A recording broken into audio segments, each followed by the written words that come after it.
Here's 10 tips that every new player should hear. I've been playing Sea of Thieves on a controller since 2018, so here's my best advice for new PS5 players. Number 1, don't double gun until you're ready. The aim assist on controller is kind of doo-doo. This is why most console players prefer using a sword and a gun as their loadout. Now, if you watch any PC streamer, you'll notice they always double gun, but this is because they have a much easier time landing shots consistently. If you can't land shots consistently yet, you should not be double gunning. Double gunning will not be forgiving to you if you miss a single shot during PvP. I highly recommend you incorporate a sword in your loadout if you're trying to understand the basics of PvP. This brings us to tip number 2. Don't let anyone shame you for your loadout. Using a sword with a blunderbuss is the loadout that people will hate you for the most. But use whatever you want to use. There's literally only 6 weapons in this game. I just want to warn you in advance that people are going to be mad at you for using a sword, even though this is a pirate game. The toxicity is just unavoidable. Number 3. You can absolutely master cannons on controller. Despite guns being a little harder to aim, PC players have no advantage over you when it comes to cannons. You're on an even playing field, which is why it's absolutely worth practicing your cannon aim as a controller player. Number 4.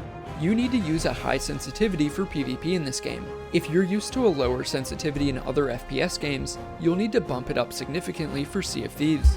Enemies will be running in circles around you and jumping over your head, so you'll need a high sensitivity just to be able to keep up. Number 5. A lot of new players don't understand that stealing is not toxic in Sea of Thieves.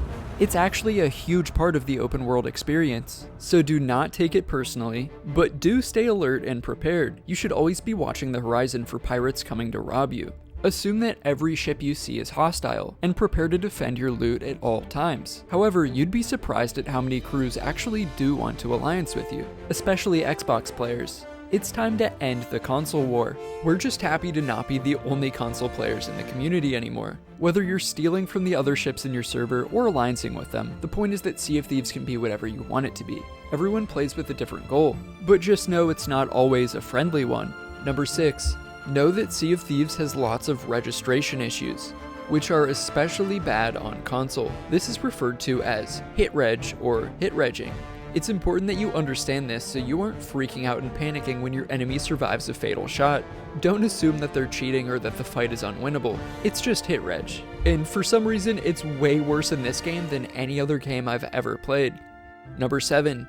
Don't play crossplay servers until you've learned the basics. This game has a crazy skill gap. Do not expect to win a fight against an experienced Xbox player, a PC player, or a larger crew. We have all been playing this game for literally 6 years more than you, and have perfected the PvP and naval strategies. Don't jump straight into crossplay servers and get discouraged. Instead, you should practice your naval and PvP strategies and get the basics down, and then try a challenge. Number 8. Because this game has a crazy skill gap, the only way for you to learn and get better is by taking on every fight you can. Attack every ship you see, whether it's skeleton NPCs or real players. But go into the fight expecting to learn instead of expecting to win. Use every loss as a learning experience instead of just getting pissed off. Number 9. Don't play Sea of Thieves alone. This game is not designed to be played solo. Whether you win a PvE, PvP, or both, you'll enjoy yourself much more with friends. Every aspect of this game was designed for gameplay with teammates. Even playing with just one other person in your crew will make Sea of Thieves feel like a completely different game. Matchmaking with random fills is pretty fun, but you should also join my Discord at the link in the description if you want more friends to play with. And finally, number 10. Watch my guide where I break down the best controller settings you should be using. The video is linked in the description. And I'm uploading a new PvP guide every single day, so make sure you subscribe to Captain Squiddy and never miss an upload.